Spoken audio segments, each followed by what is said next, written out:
Now, there's the first batter. All right, here we go now. Stay back, relax. Of course, the pitcher's going to try to make you miss it. Which one is the pitcher? One pitcher. The fella in the middle. Come on, baby. You couldn't hit the float. You fell out the bed. Come on in, Humpty Took. 1 out. No, 1 strike. That's a strike. He gets 2 more of those before he's out. Why? Well, because are you kidding?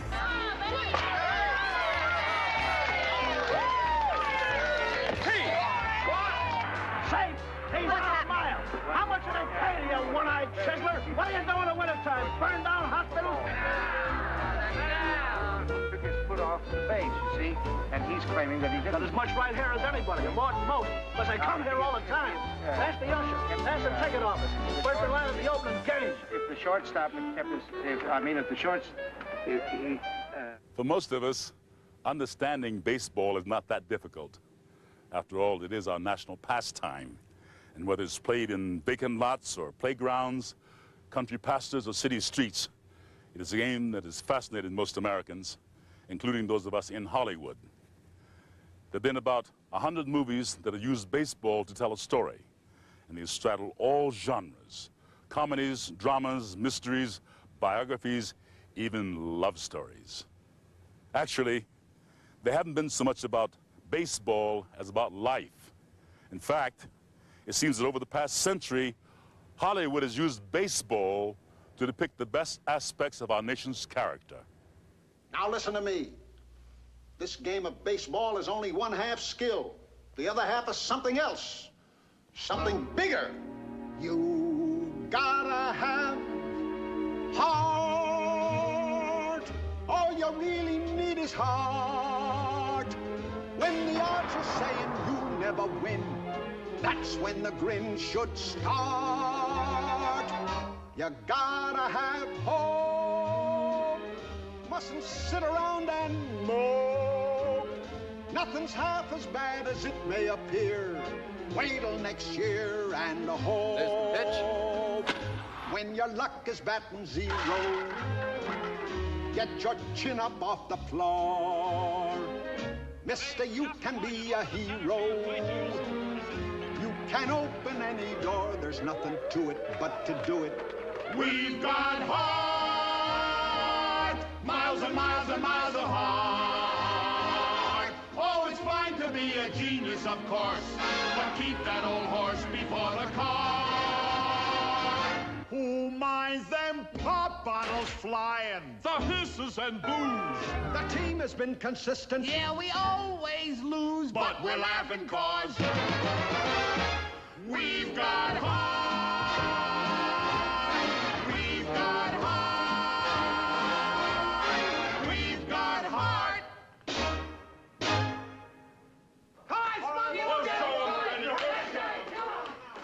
There is always hope.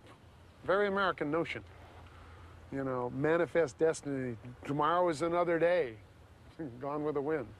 You know, Huck Finn, I'm going to light out for the territory. Yossarian in Catch-22, running away into the wilderness, into his future. That's very American. It's hopeful, sometimes blindly and foolishly hopeful, but also almost always, for better or worse, optimistic. And baseball is optimistic. Not over yet. Bases loaded, Mazeroski up, 9th inning. Do you expect the Mets to hold a 1-run lead? What's the matter? You never heard of a triple play? Because it ain't over till it's over. Phone to you, Madison. I'll call back. Says it's an emergency. Yeah? Oscar? Just called to tell you don't eat any frankfurters at the ball game today. I decided to make franks and beans for dinner tonight.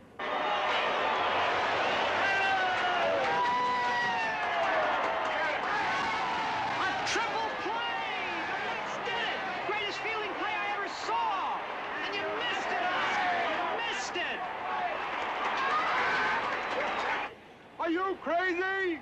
Are you out of your mind? Take your frankfurters in! Baseball is more than a game, and it's more than a sport. It's really an art.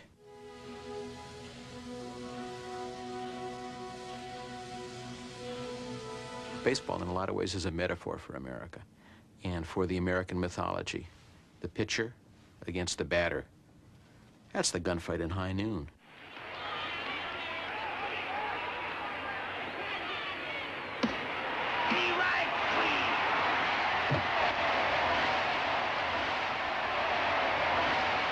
My vivid memory of baseball is my grandmother, who was an avid Yankee fan. And she was a very dynamic woman who, in the last years of her life, basically stayed in one chair in her living room watching Yankee games during the summer. And she knew all of them. She called them her boys. And she needle-pointed a pillow for Phil Rizzuto. So she was a real Yankee fan. And I kind of got my love of baseball from her. Think of all those young boys you've influenced. There's so many of them. I wish Dad could.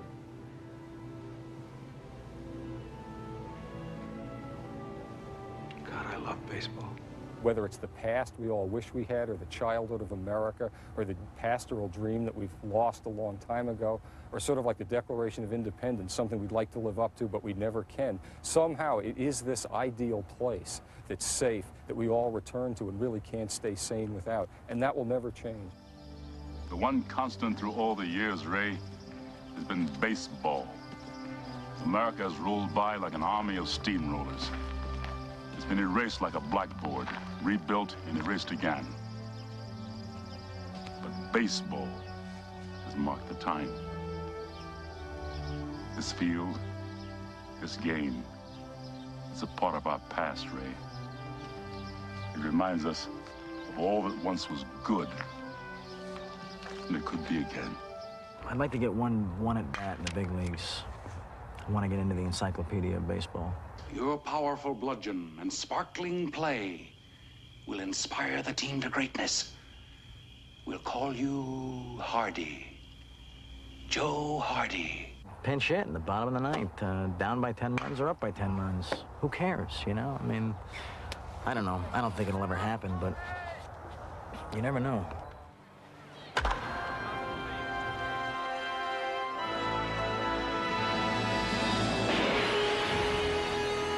That's what every kid is out here for, to hit that home run and win a game in dramatic fashion. And the funny thing about it is almost every season, I've coached for 10 years, there'll be some little girl or little boy will stick up that mitt in the outfield and make that winning catch, will keep the ball and that memory for the rest of their lives. It actually happens in real life.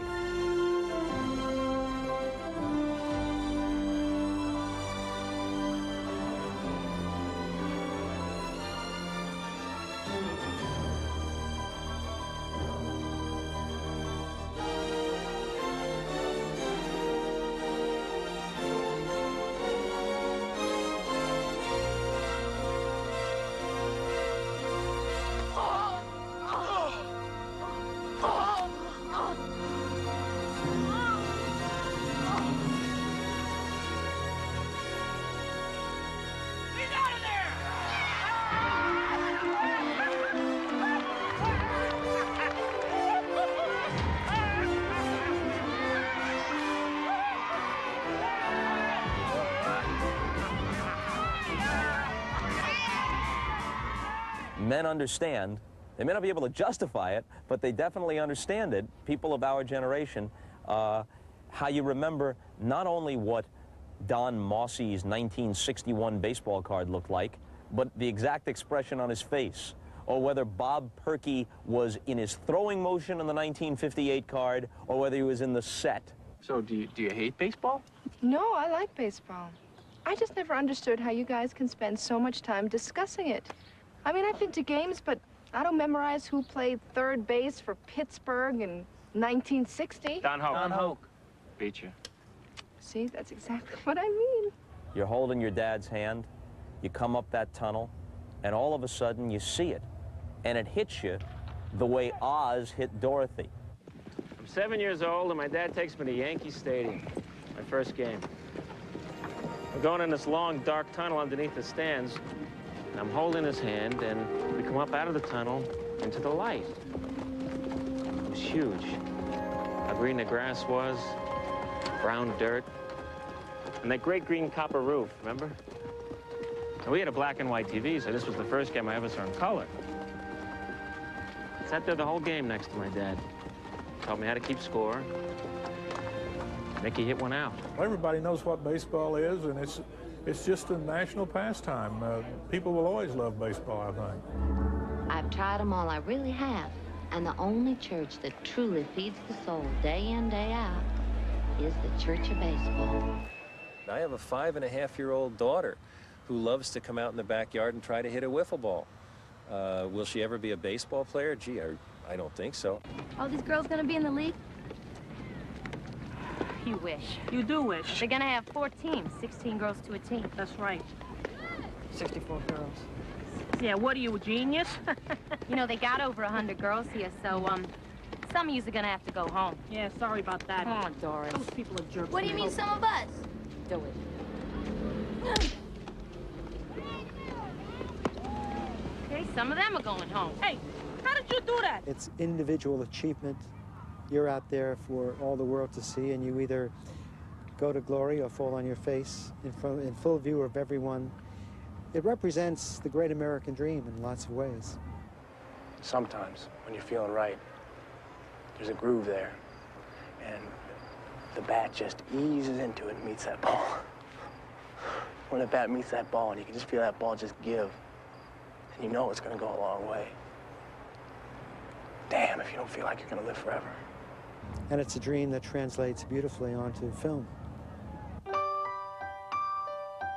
It's obvious that baseball is so much a part of America that making a movie that lives up to a game that is played in the dreams of children and the memories of their fathers and grandfathers is a difficult task.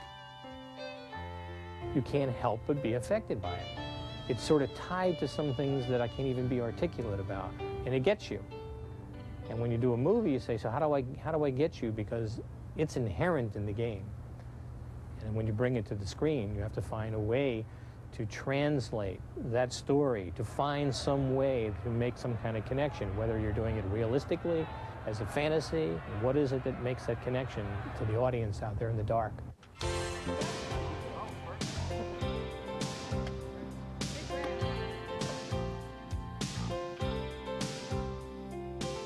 You can't go out and say, let's go make a baseball movie.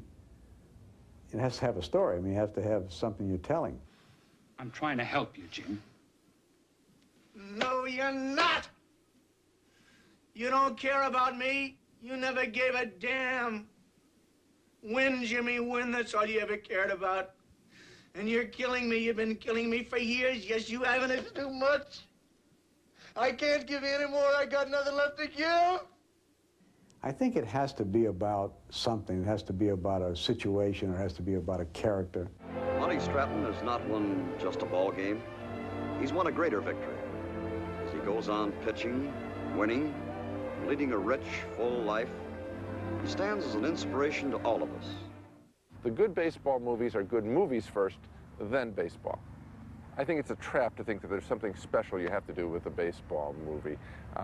Just having a few cute baseball elements won't get you all the way home. I think that you have to have the traditional things that all movies require, compelling characters and 3 fully written acts. Once you do that, you can use baseball to tell any kind of a story. The first filmmaker to do so was Thomas Edison, who in 1898 released The Ball Game, a straightforward look at baseball played by 2 local amateur clubs. A year later, in 1899, Edison filmed a primitive baseball comedy in documentary style that he called Casey at the Bat, although it had nothing to do with Ernest Lawrence Thayer's endearing poem. It really wasn't until 1906, with the release of several films, including Play Ball on the Beach, that baseball was used in a film that had a storyline. What followed over the years was a collection of early silent baseball films that used both actors as stars and real major league players in cameo roles. In the 1917 dramatic comedy One Touch of Nature, New York Giants manager John McGraw appeared with several of his players in a story about a top player on the Yale University baseball team who is disinherited by his father when he marries a beautiful actress.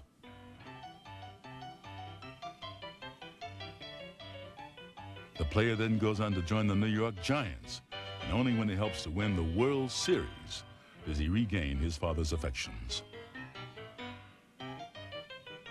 That same year, Charles Ray starred in a romantic comedy called The Pinch Hitter. The story is centered around Joel Parker, a bashful and dim-witted country boy who makes his college baseball team through a fluke and winds up winning the big game in spectacular fashion. No longer the butt of jokes, Parker's star status allows him to also win the hand of the pretty ice cream parlor waitress with whom he had fallen in love. Obviously, it didn't take very long for filmmakers to realize that hitting a home run in the bottom of the ninth was not only a good way to end the game, but a good way to end the movie as well. The bottom line is, people want a hero. And in the 40s and 50s, Hollywood gave moviegoers their heroes. In baseball films, we fondly referred to as biopics. This is Sam Blake of the Evening Standard. Lou Gehrig. Wait till my boys get a look at this babe. Babe. Babe Ruth. You're getting a nickname and a job. Of course, we can't tell, but out in the bullpen warming up is number 17, and that's Jerome Herman Dean, the Dizzy Dean we've all been hearing about.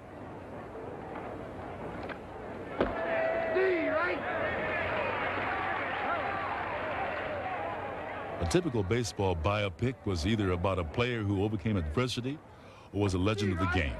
For example, in Pride of St. Louis, Dan Daly appeared in a straightforward look at the legendary career of St. Louis Cardinals pitcher Dizzy Dean. Come on, push it. Play ball. What's the matter, Mr. Manager? Just a minute ago, you was calling me Dizzy. Don't you love me no more?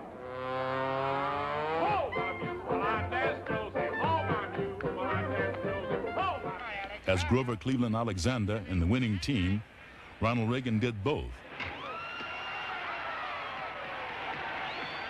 Not only was Reagan's character a Hall of Fame pitcher, he also conquered some medical problems with the help of co-star Doris Day. In the Stratton story, Jimmy Stewart starred as Monty Stratton, the Chicago White Sox pitcher who lost part of his right leg in a hunting accident.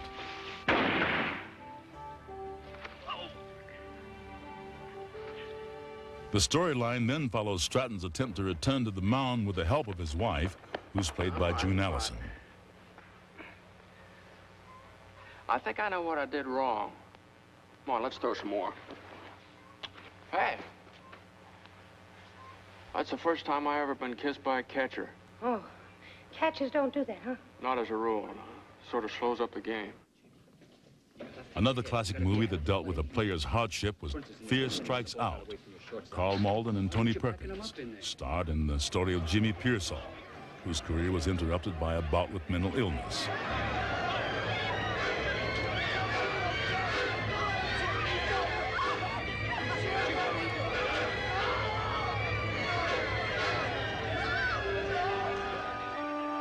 But by far the most famous biopic was Pride of the Yankees, the heart-wrenching tale of the life and tragic death of one of baseball's all-time greats, Lou Gehrig. Now keep your chin up, Billy. Mr. Gehrig, will you put your name on it, too? Sure. A dramatic event so powerful in the lives of Americans. Here was truly someone who added everything. He played in 2,130 consecutive games, a number we still know. He was dependable. He was an American hero.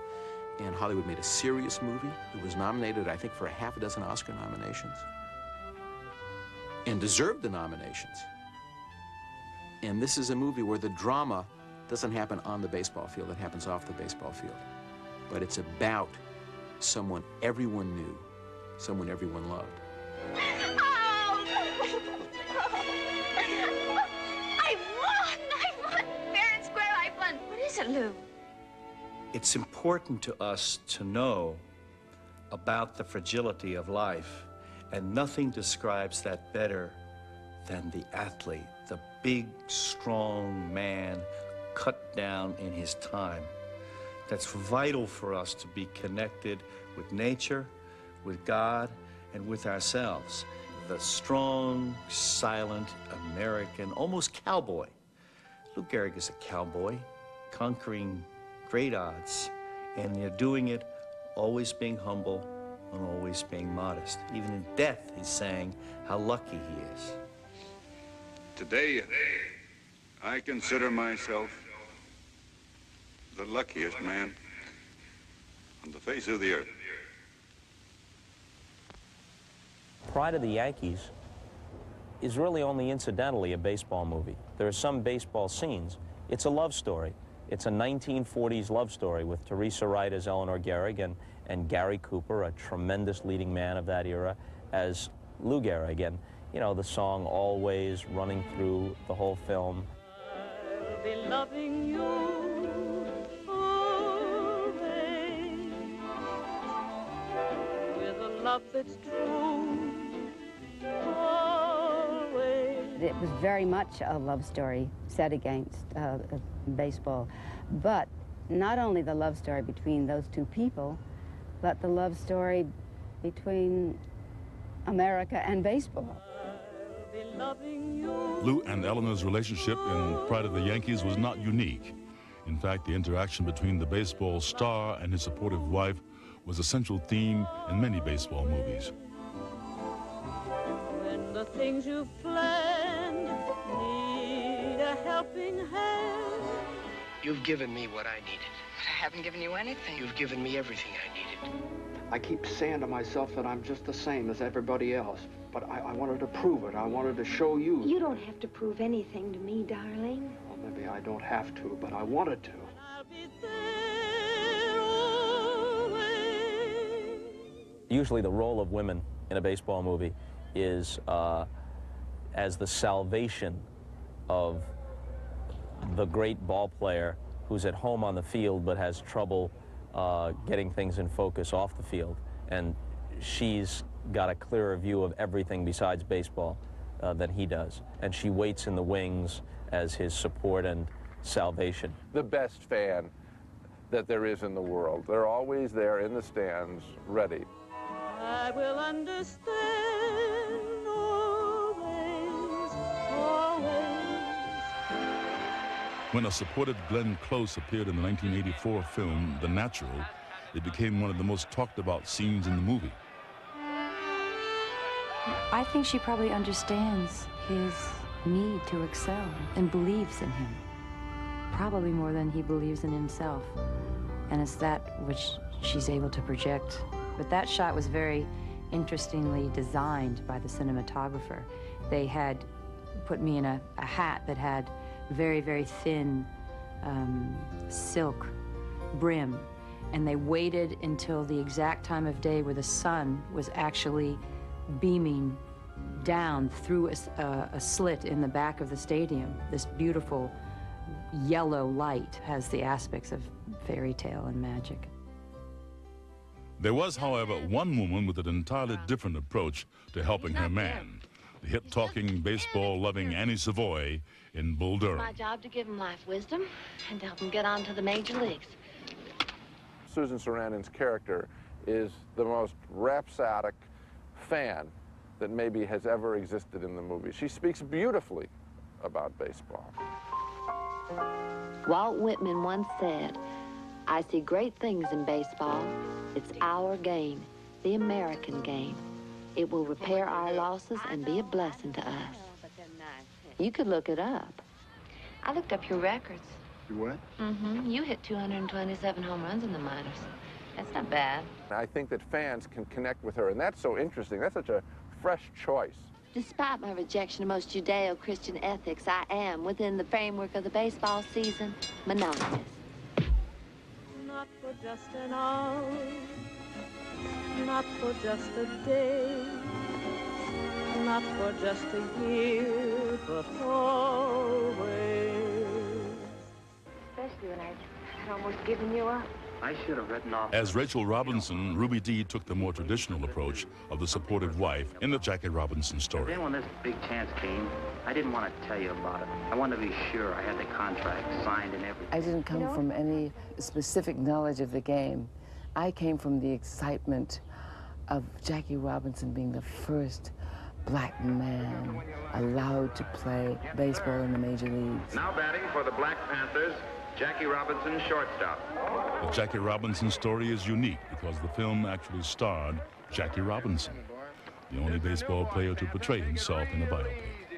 Watching the film The Jackie Robinson Story as an 8-year-old boy was my first contact with that kind of prejudice and that kind of discrimination. And I couldn't believe it. I remember as a little kid crying at the movie. As an adult, I still cry. Hey there, big boy.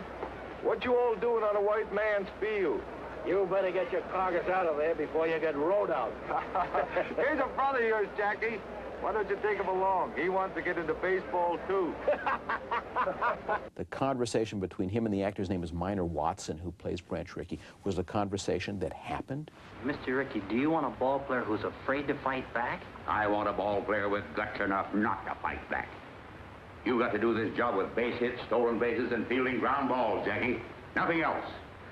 Now I'm playing against you in a World Series, and I'm hot-headed. I want to win this game. So I go in and you spikes first. You jab the ball in my ribs, and the umpire says out. I flare. All I can see is your black face, that black face right over me. So I haul off and punch you right in the cheek. What do you do? Mr. Rickey, I've got 2 cheeks. Good. You are watching the man who changed America change America. It made us feel good about the human potential. It made us feel that we could be kind and fair. Jackie, congratulations. Thank you. Same to you. We like the happy ending because we need it so. In the 40s and 50s, the baseball biopic, like the one that told the story of Babe Ruth's life, usually tried to focus on good over evil, triumph over tragedy. There wasn't anything wrong with it, but sometimes it made for some rather interesting plot lines. It's still in controversy whether Ruth really called his shot in 1932. You hear all different things.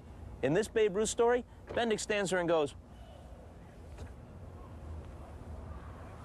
a gesture so defiant and so elaborate, Rudolph Valentino would have been proud of it. The Babe is lining a batting practice shot off a dog.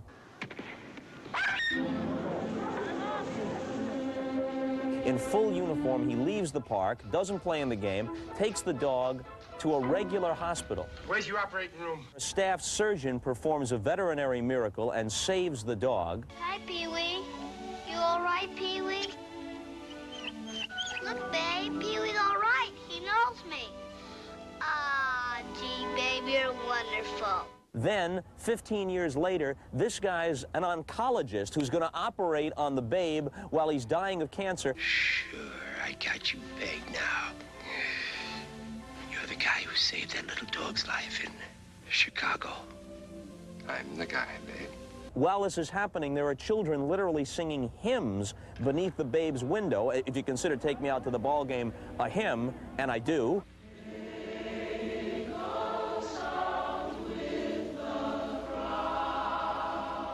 That's so bad it's good.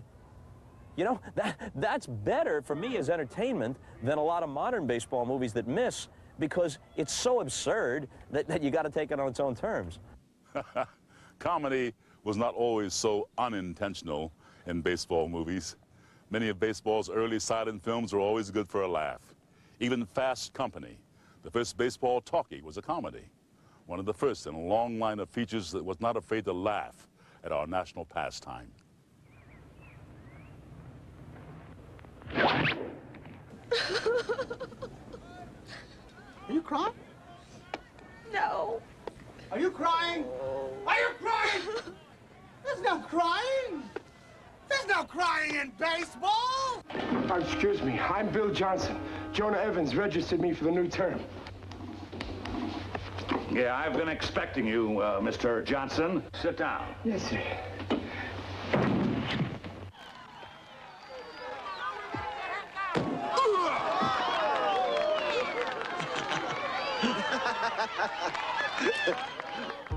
Some of the best baseball comedies came at a time when Americans needed something to laugh about.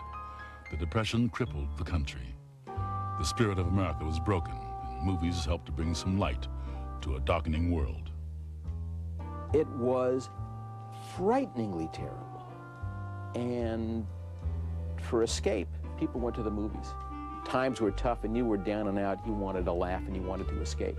And movies then did what TV shows do today. They made you laugh, they made you forget.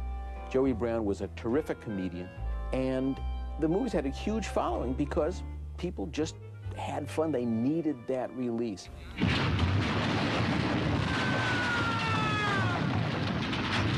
out! Look out, you fella!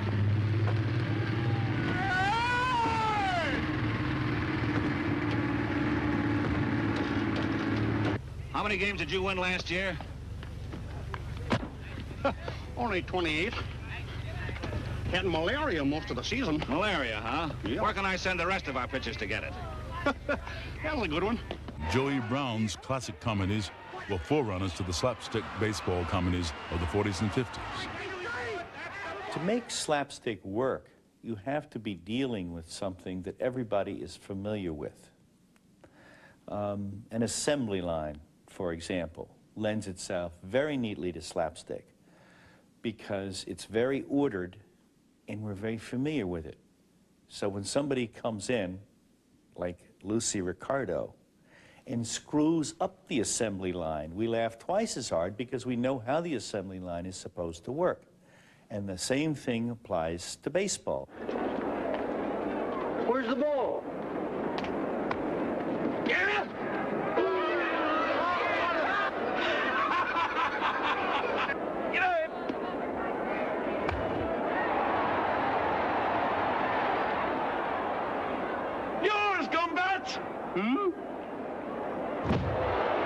When you make fun of it in very broad physical humor, we all can laugh a great deal harder because we know the way that it's supposed to be. How can people get so mad at umpires? After all, we're human, too. Human?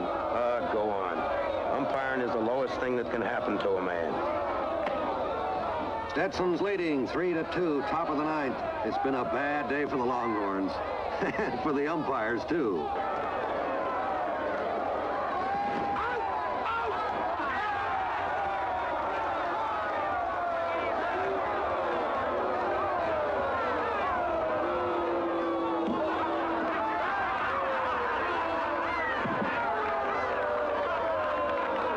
Because everybody's familiar with baseball. Baseball lends itself to comedy.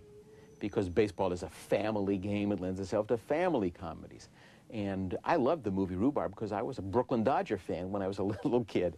And it was fun.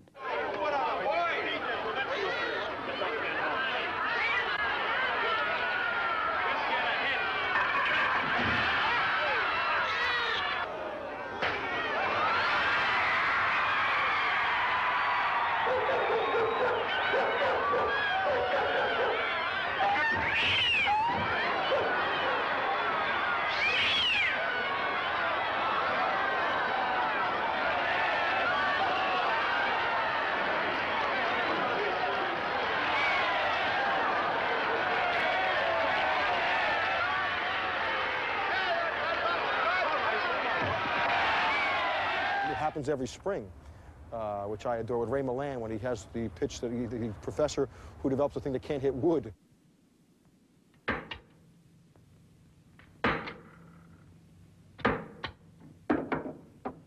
Astonishing.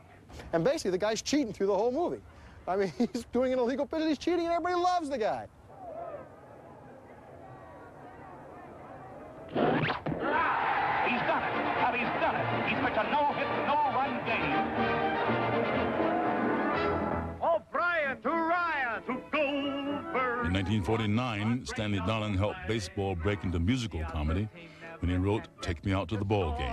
In every inning, we keep him from winning. The first thing that occurred to us was to do a movie really based on the double play combination of Tinkers to Evers to Chance, who those three characters, which would be Kelly Sinatra and X at that point, would, during the off-baseball season, be musical performers, and in that way we would give them the opportunity to not only play baseball, but to be musically gifted. O'Brien to Ryan to Goldberg, what they all come to see. Shortstop to second and then to first.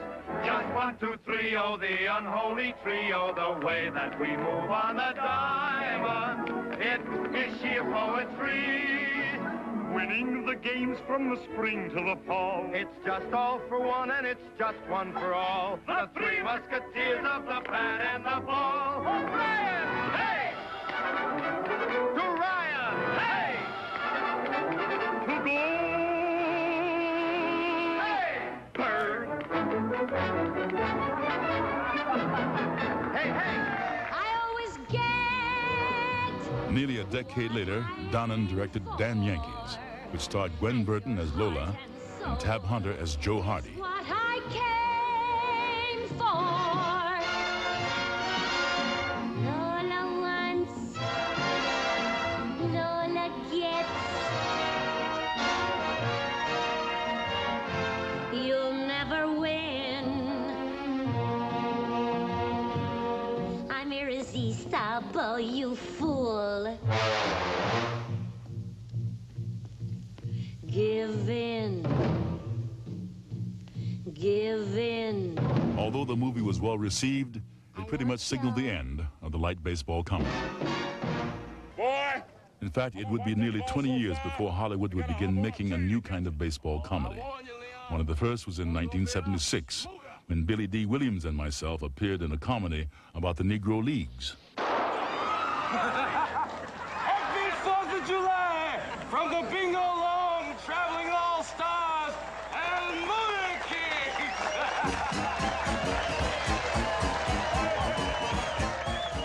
I looked forward to doing that movie. I looked forward to playing baseball, you know, and also being out there with guys who really did some extraordinary stuff with that baseball.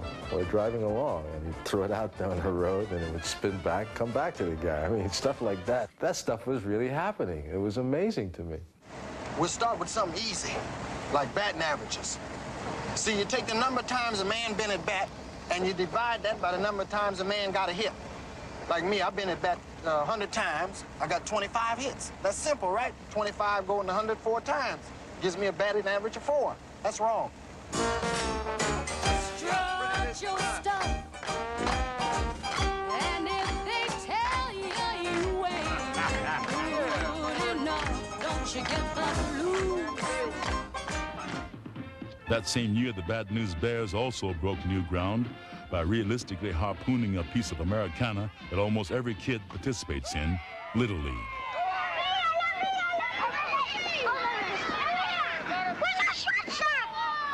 Shortstop? Was that an error? It's an error on the throw, but no error on the infield because he wasn't there. The film starred Walter Matthau as well as Tatum O'Neal and Jackie Earl Haley. It's a very funny film, and a lot of the comedy comes through the reality, through the authenticity of the characters. Tanner was hilarious. You've got the overweight catcher. All right, look alive. Let's get one. Are you ready? Let's get one out there.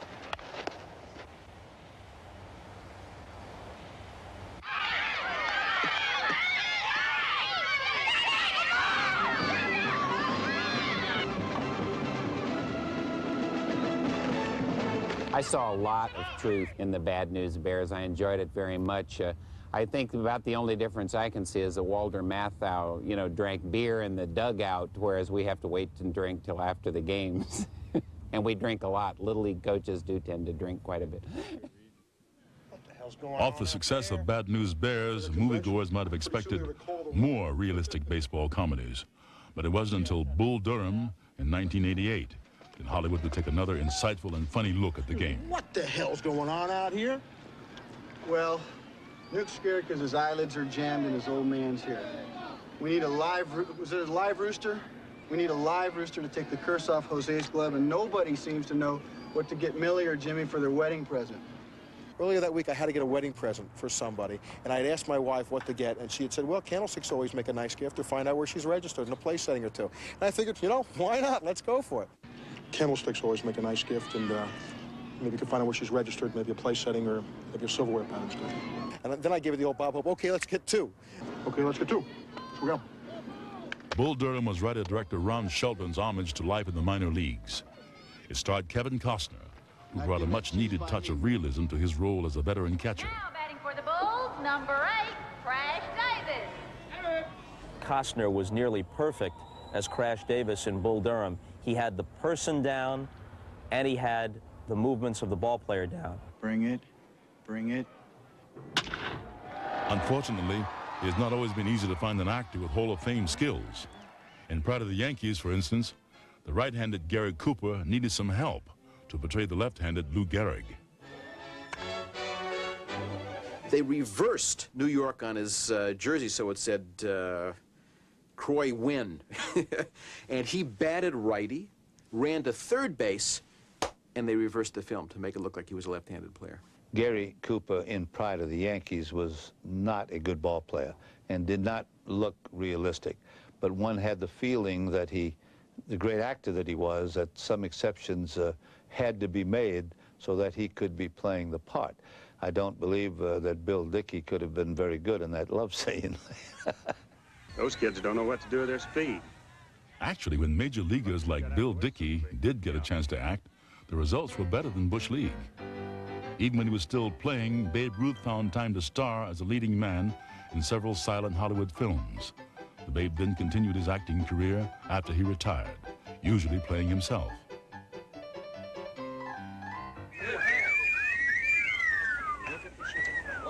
Oh, you've had some swell hats, babe, but this one is tops. It is beautiful. Yeah?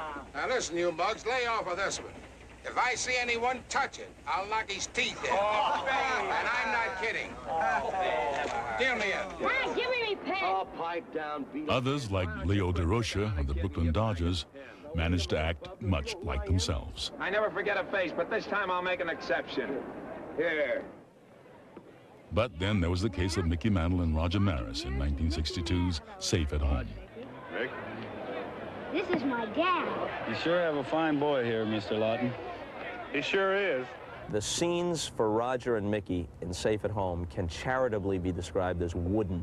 Neither one of us had ever been like in over a 5-minute interview on TV, I don't think. And I think it shows up in that movie pretty good, too. We were both very surprised that we didn't win some kind of an award for it. I got it, Rick. I got it, Raj.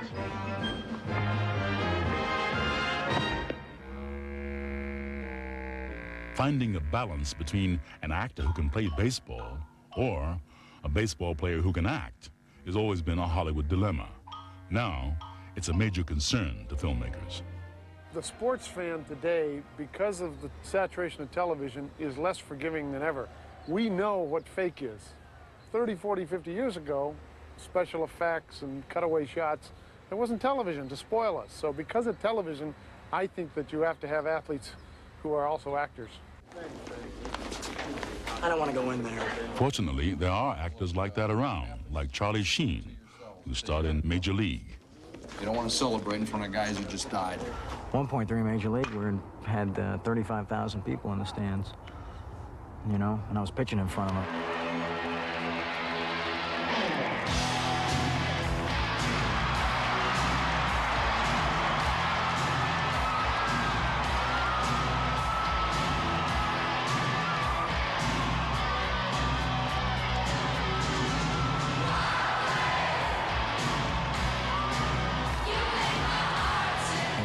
To throw a ball harder, faster, more accurately in my entire life than right that night.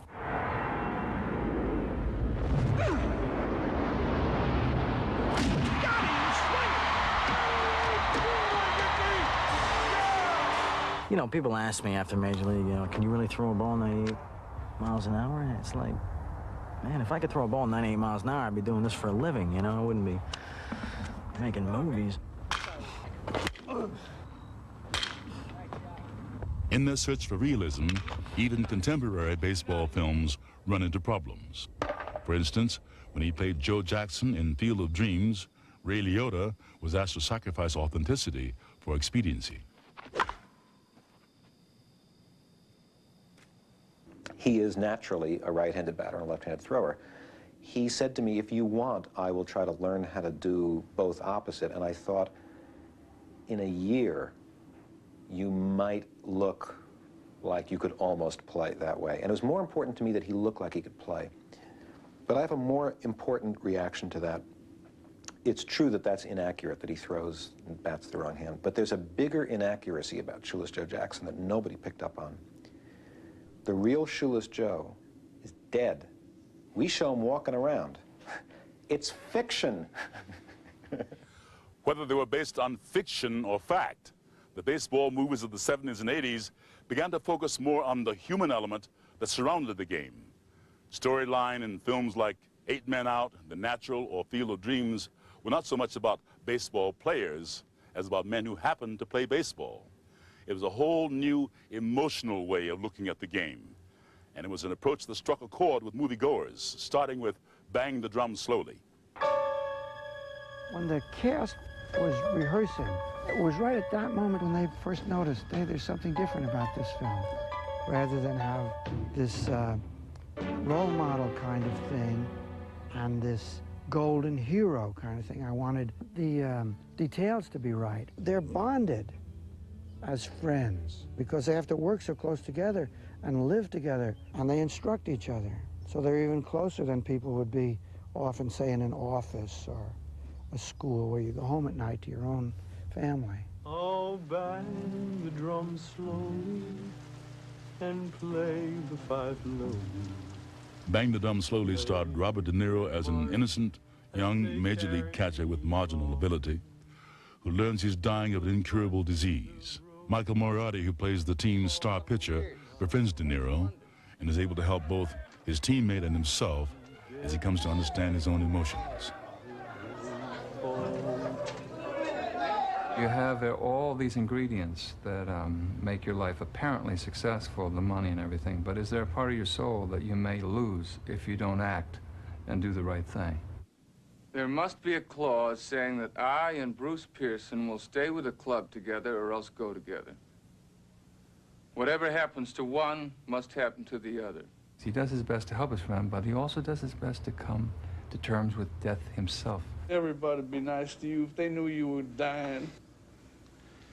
Everybody knows everybody's dying. That's why people are as good as they are. I'm scared. Hold on to me. In a film, it's an hour and a half, but in real life, it's a whole baseball season. And a sense of finality that you'll never see the man again. Thanks for everything, Arthur. Thanks a lot. And I'll be back in the spring. I'm going to be in shape. You'll see. Yeah, I'll see you then, Bruce. It's the end of the story, and the story will never change. It will not be a happy ending. It won't be made suddenly and miraculously good. So you see him leave the gate and walk toward the plane slowly. It's a mourning, not only the end of a life, but it's the end of a friendship.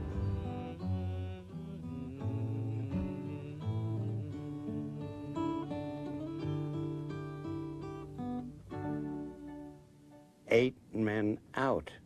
And there was a study of the 8 people that told a story of a certain event that revealed the underside of our sunny nature, the underside of our sports life, the underside of America's pastime. Let's keep separate scorecards. You circle every play that smells fishy. I'll do the same. We'll compare them after the game.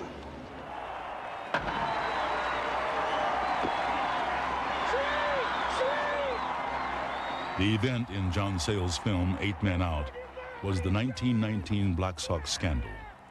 The film was a realistic treatment of a time in which the game was nearly ruined. And, however unfairly, the image of its heroes like Joe Jackson was forever tarnished. As sweet as a hard guy. Joe! Say it ain't so, Joe. Say it ain't so. D.B. Sweeney as Joe Jackson shows up at the end of the film in some kind of semi-pro game. And when he hits that triple, and the people in the stands are trying to guess, is that Joe Jackson? Nah, it couldn't possibly be. When he hits that triple and pulls up at third base, and the look on his face as he looks up toward the sky, half toward the sky and half toward the stands, the joy of just playing the game. That scene itself justifies the whole movie. I think it's one of the best scenes in a baseball movie you'll see, and a great way to end that movie. The Natural, which starred Robert Redford, took a wonderfully positive view of baseball. The film is now best remembered for its beautiful cinematography and Randy Newman's stirring music. We were editing in one room, and in the next room he had a piano and he was composing. And I'd started to hear these melodies, you know, through the wall. Da da da da da.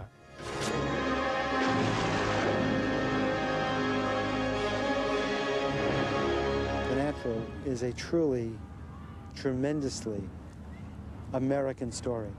I mean, it has so many of those components that Americans love, okay? And I think one of those components that were added on to it in the filming was the sort of Norman Rockwellian photography.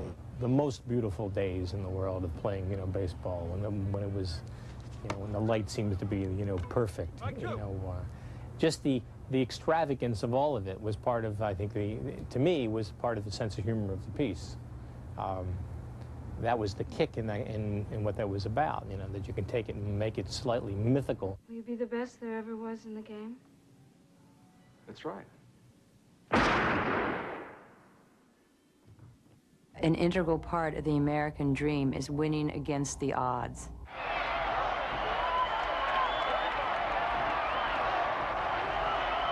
The fact that he was struck down when he had his most potential and then had the ability to come back and to succeed, to overcome these terrible adversities and to become the great player that he wanted to be, makes it the true American dream.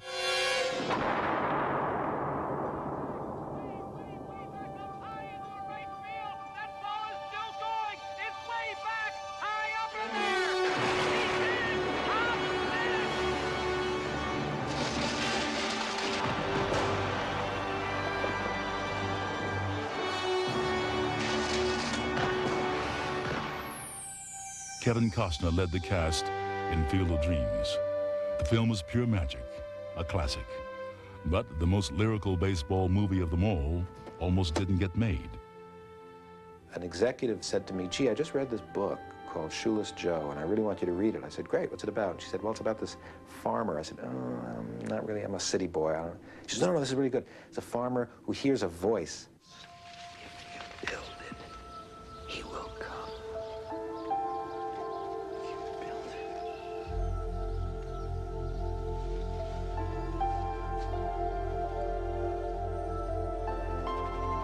I said, you know, I don't really like cosmic stuff. I don't think this is for me. She says, no, really, it's great. Here's a voice, and Shoeless Joe Jackson comes back. Getting thrown out of baseball was like having part of me amputated. Trust me, this is not something I'll like. She says, no, then it's great. Then he has to go kidnap J.D. Salinger. So what? You kidnapping me? Please.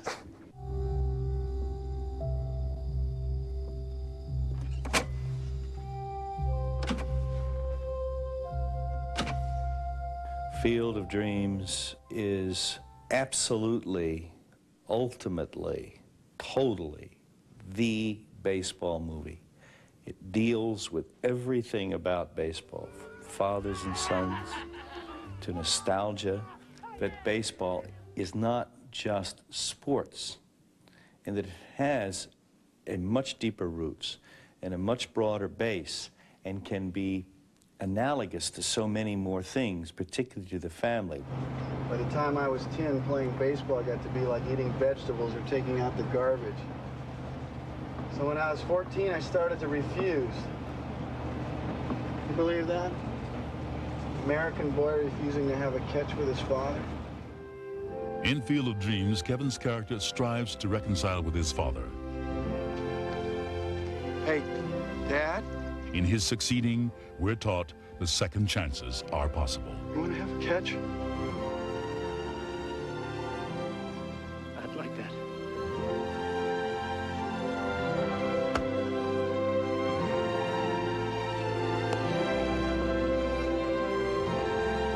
Field of Dreams was not so much about the baseball game we play with the real ball and bat, but about the other interior game of baseball, the game played in the fertile fields of the human imagination, the game that makes dreamers and storytellers of us all. In the last hour, we've looked at Hollywood's approach to our national pastime and seen its development and evolution. We've seen that whether it's a comedy or drama, fact or fiction, the movies all have one thing in common. If you build it around baseball, they will come.